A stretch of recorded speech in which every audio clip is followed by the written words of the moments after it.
Big boss Marathi असा हा reality show आहे जिथे सदस्य म्हणजेच कलाकार आपल्या मनातील भावना व्यक्त करत असतात. तर अशातच आता कातिलो की कातिल राधा पाटील, जी घरात सदस्यांना तारावर नाचवत आहे, तिच्या आयुष्यात देखील एक देसी बॉय आहे असं तिने म्हटलं आहे. आणि तिने संपूर्ण महाराष्ट्रासमोर आपल्या प्रेमाची कबुली दिली आहे. बिग बॉसच्या घरात गप्पांच्या ओघात राधाने तिच्या बॉयफ्रेंडबद्दल सांगितलं आहे.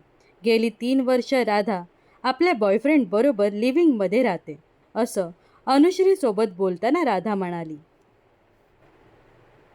आमचा 2 BHK आहे. आमचा बेडरूम वेगळा आहे. आम्ही लिव्हिंगमध्ये राहतो. तो असा आहे की मला कोण काही बोललं तर तो समोरच्याला मारून टाकेल. तो इथे असता तर सर्वांना मारून निघून गेला असता. त्याला कुठलंही व्यसन नाही. गेली 3 वर्ष त्याने स्वतःच्या हाताने जेवण केलेलं नाही.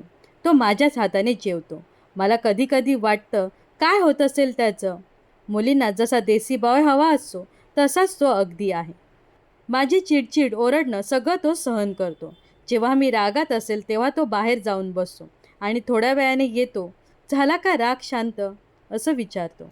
अनुश्री मानेने देखील राधाच्या बॉयफ्रेंडला ओळखत असल्याचं म्हणाली. अनुश्री पुढे म्हणाली, मी त्याची फॅन आहे. त्याचे गाणे मला खूप आवडते. राधा पुढे म्हणाली की त्याच्यासाठी खूप जण वेडे आहेत. फिरायला गेलो की त्याच्यासोबत फोटो काढायला खूप जण येतात. तेव्हा देखील तो माझा हात कधीच सोडत नाही. त्याची आठवण आली की मला खूप रडायला येतं. तर तुम्हाला काय वाटतं, राधाचा हा देसी बॉय कोण असेल हे नक्कीच कमेंट्स करून सांगा.